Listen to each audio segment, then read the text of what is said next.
President Tinubu, I am passing this message to you. Osun will not accept any rigging. We will go out en masse and vote and defend our vote.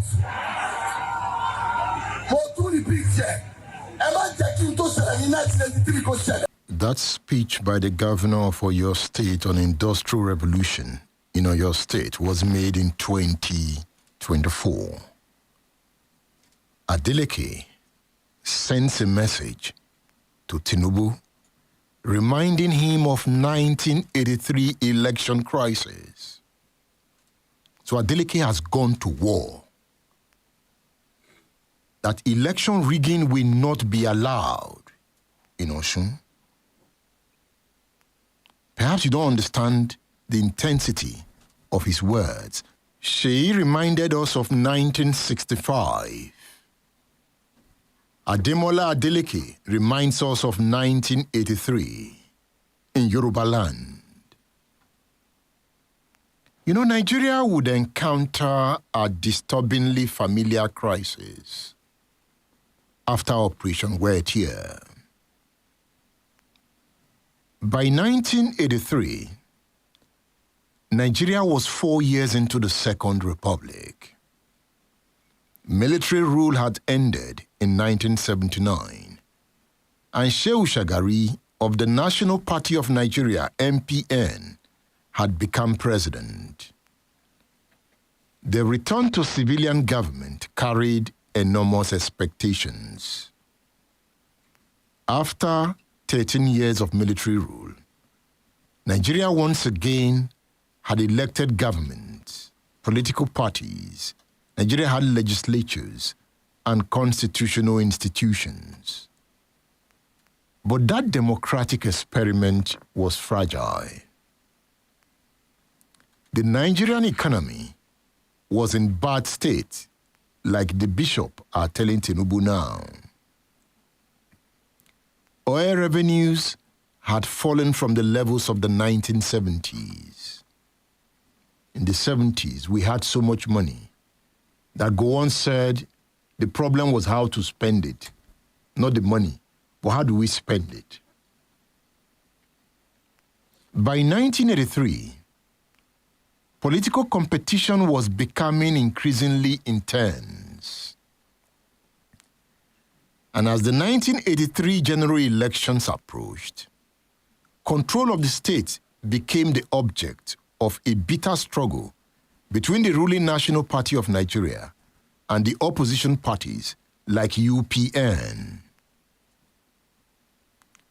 The elections that followed became deeply controversial. President Shagari secured a second term, while the NPN expanded its political reach. Remember, in Oyo State, Omololu Olunloyo became governor against the intentions of the UPN. Bola Ahmed was the governor from 1979 to 1983. And Olunloyo defeated him. And everybody screamed. The election was rigged. Everybody in court. Everybody screamed in Ondo. The election was rigged. Adeleke reminds us of 1983, as bloody as Operation Wet Year in 1965. Shagari secured the second term and decided to grab. They were grabbing elections, grabbing. Yes. Opposition parties were intimidated and they rejected the results of the elections. Opposition parties alleged widespread manipulation, intimidation, and abuse of the powers of Shagari. Once again, some of the most serious trouble emerged in Yoruba land. Take note. Once again, some of the most serious trouble emerged in Yoruba land, like it happened in 1965. Let's use Ondo State as our case study. In Ondo, the governorship contest became explosive. The incumbent governor, Michael Adekunle Ajasin, of the Unity Party of Nigeria, Awolowo's party, faced Akin Omoboriowo, his former deputy, who had defected to the ruling MPN. When Omoboriowo was initially declared the winner, violence erupted in Ondo State. It was bloody. You need to read the book written by Dare Babarinsa on the crisis in Ondo. We need to learn. When Omoboriowo was initially declared the winner, violence erupted. For supporters of Ajasin, the mandate of the electorate had been taken from them. The streets became the arena in which that anger was expressed. Persons were killed, houses were burned. Political figures and their associates became targets. Once again, Nigeria was confronted with the dangerous consequences of an election whose legitimacy was rejected by a significant section of the population. The court would eventually overturn Omoboriowo's declared victory and restore Ajasin. But the political damage extended far beyond Ondo State. Across the country, the 1983 elections became associated with allegations of rigging, violence, corruption, and the misuse of state power.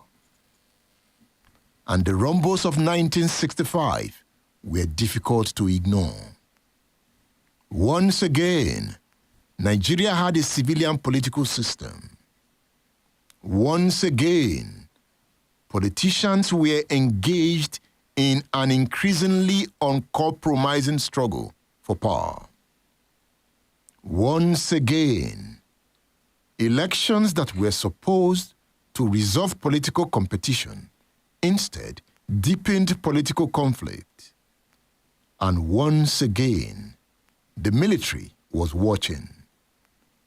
Just 3 months after the new civilian administration was inaugurated, Nigerians woke up on the 31st of December, 1983, to another military takeover.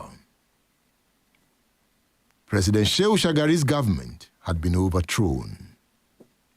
Major General Muhammadu Buhari emerged as the new head of state.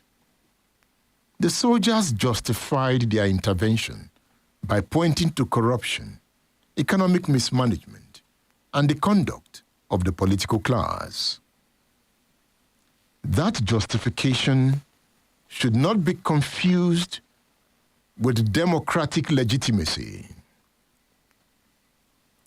A military coup itself is the destruction of constitutional government, not a constitutional remedy for a flawed democracy. But the events of 1983 demonstrate something important about the consequences of political behavior. The soldiers did not create Nigeria's political crisis. They exploited it. They entered a political environment in which confidence in civilian institutions had already been severely damaged. And this is where 1965 and 1983 begin to speak to each other across Nigerian history. In 1965, a disputed regional election helped plunge Yoruba land into extraordinary political violence. Months later, in January 1966, the First Republic collapsed in a military coup.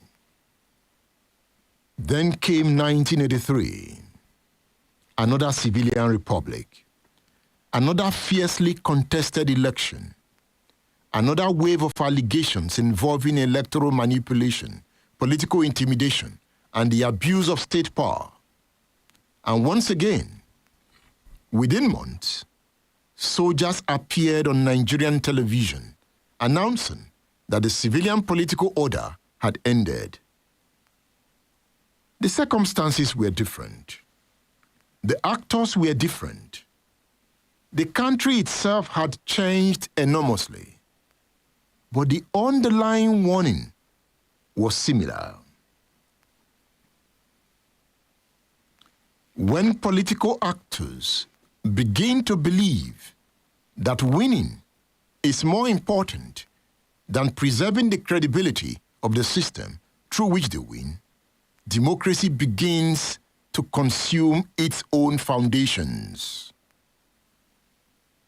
That is why the phrase "all is fair in politics" deserves to be examined against Nigerian history. Because Nigeria has experienced moments when political competition appeared to operate according to precisely that method. Money, patronage, intimidation, electoral manipulation, violence, the use of the power of incumbency, and the struggle to control democratic institutions.